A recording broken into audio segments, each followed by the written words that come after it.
What's up, movie fans?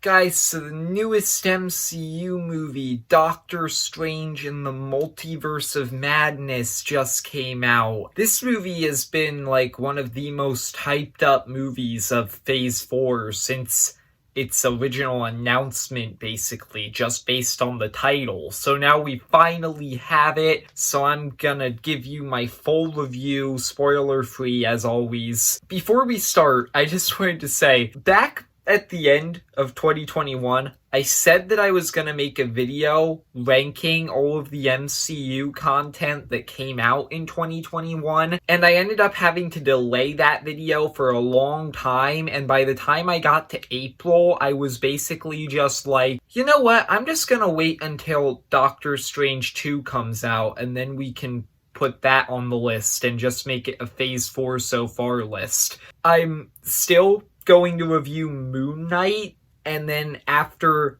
this video and my Moon Knight review, I will finally make that video where I rank everything in Phase 4 so far. With that out of the way, let's get into all of my thoughts on Doctor Strange 2, starting with everything I liked about it. The first thing, this is something that everybody has been saying about this movie. This movie feels a lot different from a lot of things that have been released in the MCU. The biggest takeaway that I had just coming out of the theater from seeing this movie was that was the most straight up insane movie I think that has ever been put into the MCU. Like, this movie lives up to its title. This is just complete madness.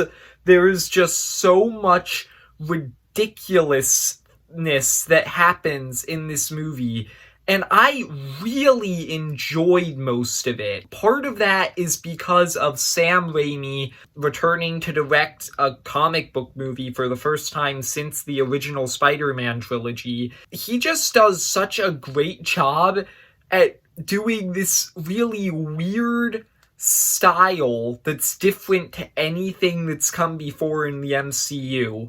Sam Raimi's directed a lot of horror movies in the past, none of which I have seen, but even that style kind of came into this movie because there are a lot of sections in this movie where it just straight up kind of turns into a horror movie. Yeah, I don't really know how to elaborate on that. There are just a lot of sections like that in this movie. I just thought that the overall style of this movie and some of the sequences in it were really well done. One of the best things about the first Doctor Strange movie were the visuals, like the mirror dimension and all of the stuff that happened there, and like the visuals of the multiverse segments in general just looked so cool and creative and weird. I don't think that this movie does as good of a job with the visuals, but there are some sections of this movie that are really good. They live up to the first movie. Specifically in the trailers for the movie, you can see like this one giant pink void area that I'm not going to say that much about, but in the movie it just looks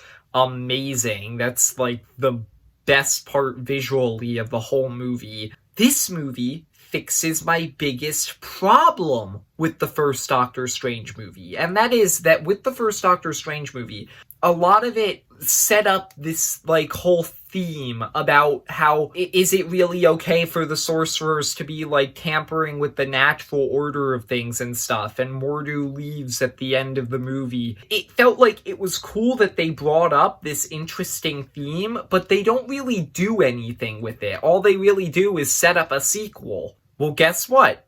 We now have the sequel, and the sequel actually does explore that theme. I'm not going to say exactly how, but the whole theme about like whether or not sorcerers should be tampering with the natural order has a big effect on Strange's character arc in the movie. Speaking of Strange's character arc in the movie, Strange has a pretty good character arc in this movie. This is a very interesting way to take his character after previous movies. I don't know, it's just like a really nice way to continue his arc with him like growing once again away from his ego that he had at the very beginning of the first movie and realizing that he can't always be the person who has to make like these big decisions, which he's been doing since the very first movie he's appeared in, and I thought that that was very interesting.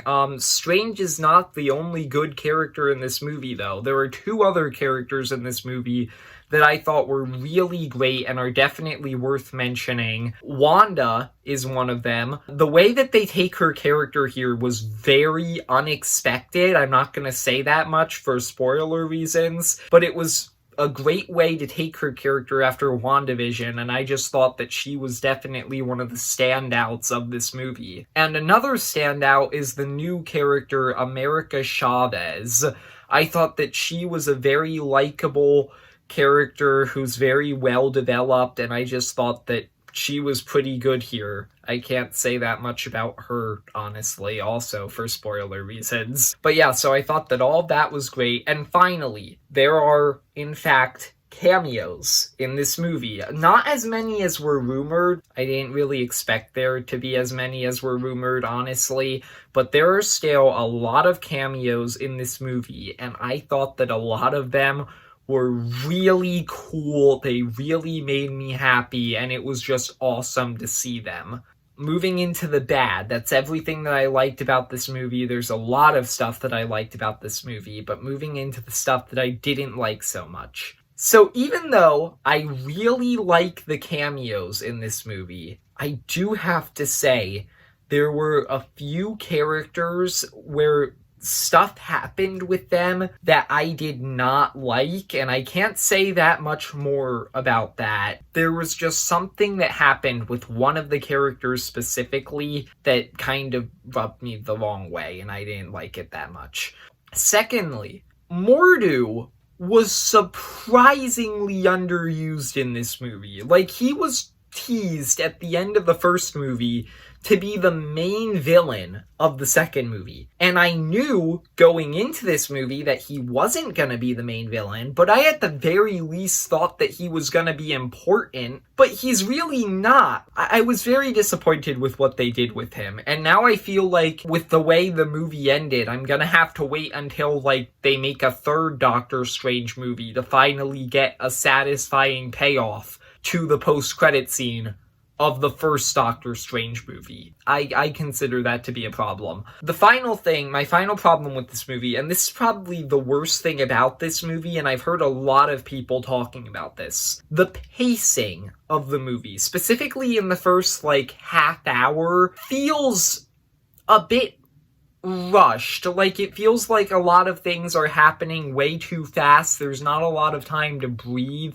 in the first half hour. That's the biggest problem with this movie. It's not that big of a problem, because after the first 30 minutes, it does get better, but the first 30 minutes, I felt the pacing was a bit off. But overall, I actually really like Doctor Strange 2, and I am shocked with how divisive this movie has been, because I thought it was great, but a lot of people have had significant problems with this movie. I actually thought this was a pretty good movie. It's not one of the MCU's best. I actually think that this is probably better than the first movie. Yeah, overall, I like this movie. I do think that you should go see it, especially if you're a fan of the MCU. You can't miss this movie if you're a fan of the MCU. If you enjoyed, leave a like and subscribe, and comment down below, what did you think of Doctor Strange 2 if you've seen it? And see ya, movie fans.